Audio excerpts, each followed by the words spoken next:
मित्रों, पितृपक्ष आ गया है। पितृपक्ष में कुछ खास बातों का ध्यान रखना चाहिए जिसकी वजह से नेगेटिविटी आपके घर में प्रवेश ना कर सके, क्योंकि पितृपक्ष में जहाँ पितरों का विचरण इस धरती पर होता है, अवतरण होता है। अवतरण से मतलब नया अवतरण नहीं, उनका आवागमन होता है। तो उसी प्रकार से कुछ अतृप्त और अशांत आत्माएं भी मोक्ष की तलाश में पृथ्वी पर भटकती हैं, और वो जब कुछ खास क्रियाएं किसी घर में होती हैं तो वो तुरंत वहाँ पर अपना कब्जा कर लेती हैं। तो इससे बचने के मैं उपाय आपको बता रही हूँ। पहली चीज़ तो ये है कि जब भी कोई आपको सफ़ेद कपड़ा देवे, कोरा कपड़ा देवे कि भाई ये मैं खरीद के लाया हूँ या खरीद के लाई हूँ, मेरे पास ज़्यादा आ गया, तो कभी भी सफ़ेद कपड़ा किसी से भी ना लेवें।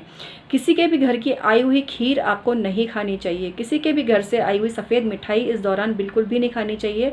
पितृपक्ष में कभी भी चौराहे को क्रॉस करके नहीं निकलना चाहिए।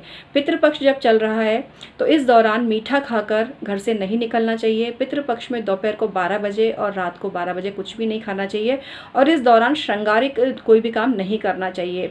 पितृपक्ष जब चल रहा है तो दिन में पति पत्नी को अपने रिश्ते नहीं बनाना चाहिए, दिन या रात कभी भी। और इन 16 दिनों में, 15-16 दिनों में बिल्कुल ही आपको वर्जित रखना चाहिए ये सारा काम। पितृपक्ष जब चल रहा हो तो मौज शौक, उत्सव, त्योहार, डीजे पार्टी, डांस पार्टी ये सब घर में नहीं होनी चाहिए। पितृपक्ष जब चल रहा हो तो आपको और बताती हूँ क्या चीज़ें किसी से नहीं लेनी चाहिए। पितृपक्ष में श्रृंगार की सामग्री कभी भी किसी से नहीं लेनी चाहिए। पितृपक्ष में नए वस्त्र किसी से नहीं लेने चाहिए किसी भी तरह से। अगर आपके घर में कोई सफ़ेद कपड़ा कहीं से आकर गिरता है तो उसको पानी डालकर ही आपको हटाना चाहिए। यदि कोई मैला कुचैला कपड़ा आपके घर में आकर गिर जाता है पितृपक्ष में, तो उसको भी आपको पानी डालकर ही हटाना चाहिए। पितृपक्ष में भी तांत्रिक क्रियाएं होती हैं, और लोग अपने घर के कुछ पितरों को तृप्त नहीं कर पाते। कुछ अशांत आत्माएं होती हैं जो अपने वंशजों के द्वारा संतुष्ट नहीं होती हैं, और वो सिर्फ उस घर को ही नहीं, जो भी उनकी चपेट में आ जाता है, जिसका ऑरा कमज़ोर होता है, जिसके गण कमज़ोर होते हैं, उसको अपनी चपेट में ले लेता है। और वो तब लेता है, जैसे कि मैंने आपको बताया, चौराहे पर नहीं निकलना चाहिए। किसी की अगर थाली रखी हुई है, पत्तल निकाल कर चौराहे पर रखी हुई है, तो उसको भी क्रॉस करके नहीं निकलना चाहिए। पितृपक्ष में घड़ा नहीं लाना चाहिए। पितृपक्ष में जो खाली हांडी होती है वो नहीं लानी चाहिए। तो इन सब बातों का पितृपक्ष में ध्यान रखना चाहिए। पितृपक्ष में किसी भी प्रकार का गिफ्ट किसी से नहीं लेना चाहिए, ये बहुत ही ज़्यादा अशुभ होता है।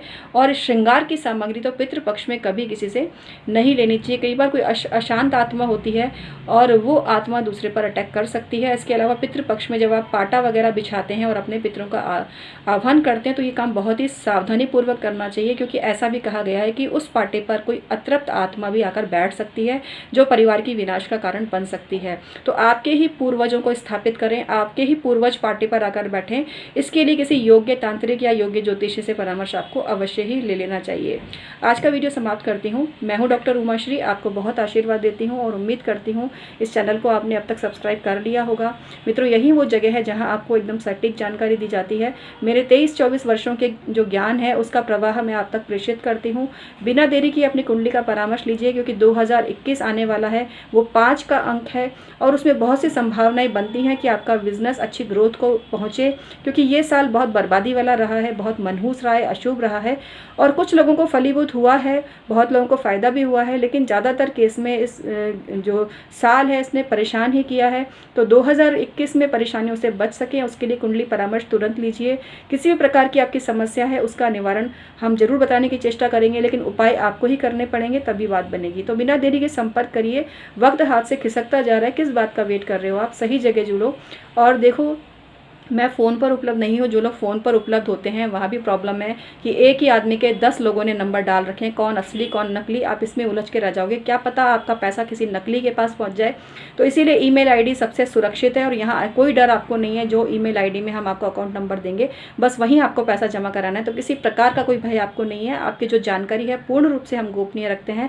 इस कान से उस कान को भी पता नहीं चलेगा कि भाई आपने क्या पूछा है। तो बिल्कुल ही सुरक्षित तरीका है ये। इसके अलावा कोरोना का खतरा है, आप डायरेक्टली किसी से मिलते हो तो बहुत ही रिस्की है। तो ऑनलाइन परामर्श सबसे सेफ परामर्श है। इसके अलावा कुंडली परामर्श जब आप लेते हैं और जो उपाय आप करते हैं वो पूर्ण रूप से चुपचाप करने होते हैं। जब पूरी दुनिया को ये बात पता चल जाती है तो उन उपायों का कोई असर भी नहीं होता है। तो आज का वीडियो मैं समाप्त करती हूँ। बहुत बहुत धन्यवाद।